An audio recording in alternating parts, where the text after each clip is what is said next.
Hello friend, happy तुलसी पूजा, happy Ekadashi. आप हम तुलसी पूजा तो करते हैं, लेकिन आप जानते हैं कि हम तुलसी पूजा क्यों करते हैं? क्यों कार्तिक मास को देवताओं का सबसे पवित्र महीना कहा जाता है? और क्यों इस महीने में तुलसी विवाह मनाया जाता है? और बिना तुलसी के भगवान विष्णु की पूजा अधूरी क्यों मानी जाती है? तो चलो आज मैं वो कथा बताती हूँ आपको। मेरे को जितना पता है वो मैं आपको बताने की कोशिश करती हूँ। और इस कथा में ये है कि भगवान विष्णु को खुद पश्चाताप करना पड़ा था, क्योंकि ये कथा सिर्फ प्रेम की नहीं है बल्कि धर्म, त्याग और मोक्ष की भी है। बहुत समय पहले भगवान शिव के क्रोध से एक अग्निकरण समुद्र में गिरा और उस अग्निकरण से जन्म हुआ एक असुर का, जिसका नाम जलांधर पड़ा।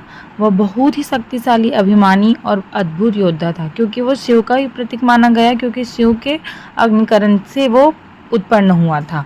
और उसकी पत्नी बनी वृंदा, जो बहुत ही बड़ी तपस्वी थी और प्रतिवर्ता थी, जिसके कारण जलंधर अजय बनते गया। उसके सामने देवता भी झुकने लगे, देवता भयभीत रहने लगे। तो उन्होंने भगवान विष्णु से प्रार्थना किया और बोले कि जब तक वृंदा का सतीत्व अटूट रहेगा विष्णुदेव, तब तक हम इस जलांधर को कभी नहीं हरा पाएंगे। और विष्णु जानते थे कि अगर जलांधर जीवित रहा तो अधर्म फैल जाएगा, क्योंकि जलांधर को कोई भी नहीं हरा पाया।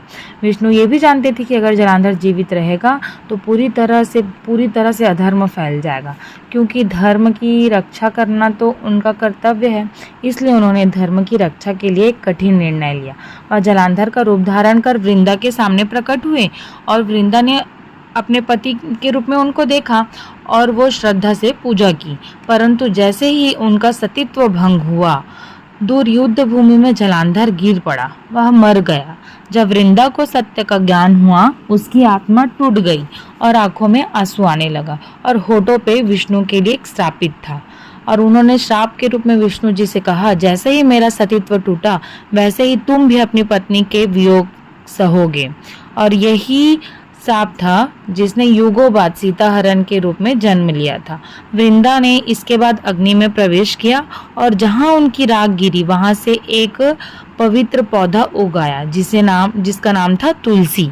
वृंदा की आत्मा को शांति देने के लिए भगवान विष्णु ने कहा, हे वृंदा, अब तुम तुलसी देवी कहलाओगी। तुम्हारे बिना मेरी पूजा अधूरी रहेगी, और जो मुझे तुलसी पत्र अर्पित करेगा उसे मैं स्वयं मोक्ष प्रदान करूंगा।